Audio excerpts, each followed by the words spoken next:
It's Michael Vaughn with Lee Barker for his fireside chat for April the 18th. Now, Lee, I've seen the news. Sparton has made what I consider a major breakthrough in the vanadium business in China. Am I exaggerating? No, not at all, Mike. That's very correct. We for the first time now have actually got a binding agreement to acquire a vanadium mining license in China that will allow us, with the right series of financial initiatives and engineering, to actually produce vanadium. This is a legal mining license in good standing that has been in production before, and we want to reactivate that. Why did it go out of production? It was being mined 10 years ago. Well, the financial crisis of 2008 and the subsequent meltdown in commodity prices basically rendered the production uneconomic. You know, the price of vanadium went from about $11 or $12 in 2007 and 8 down to $4 in 2011,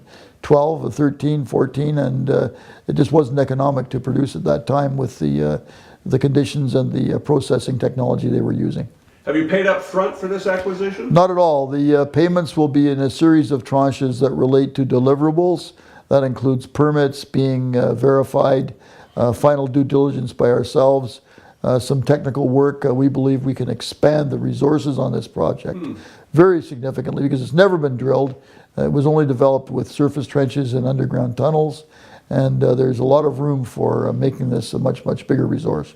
Well, the price of vanadium is important, but what else have you got going on that makes this viable? Well, we've established a relationship with a technical group out of Montreal, Quebec, called Central American Nickel, that have a laboratory that's been pioneering the use of ultrasound technology to enhance recoveries of various kinds of metals from various kinds of ores and waste material.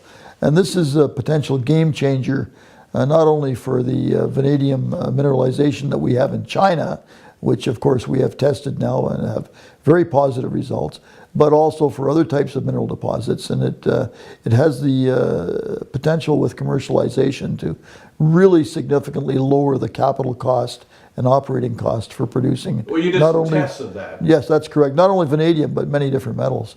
And we had our material tested from this area. One small test was done about a month ago. We got 85% recovery in 1 hour using ultrasound in the leaching tank with dilute sulfuric acid. We've now sent further almost 20 kilograms of samples from 2 different properties in the same area, including the Bayan mining license, which we can now have a deal to acquire. We've sent those to the lab, and those are going to be tested basically in the next bottom line, what does this do to your production costs? Well, we believe it can reduce the production costs by up to 30–40%.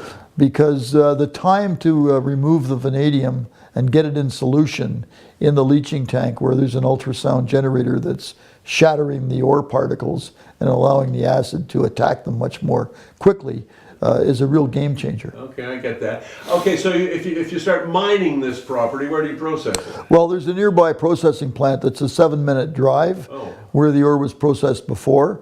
It's been shut down since 2011 or 12, and we're going to be negotiating a leasing arrangement with that. Okay, to get this rolling into production, start selling vanadium with your lower production costs, how much do you have to raise? Well, it's remarkable. You know, we can put this thing in production, we believe, for well under $30 million US.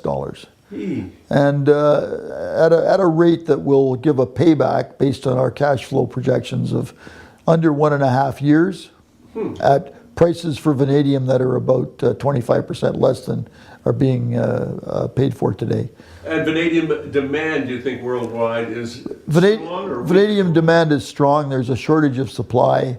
In China, we just noticed now that the economic situation there is not as bad as everybody was predicting. The steel industry has come back, and there's a shortage of supply, basically. A lot of the small vanadium producers, particularly in China, went out of production during this economic meltdown.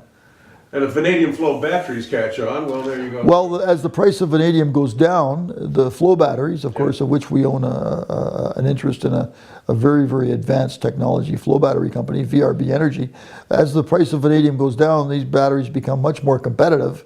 And we know in China, for instance, that they are the mandated use Yep. for energy storage for the big government-supported energy storage projects. Well, this is the opportunity you've been hunting for in China for years.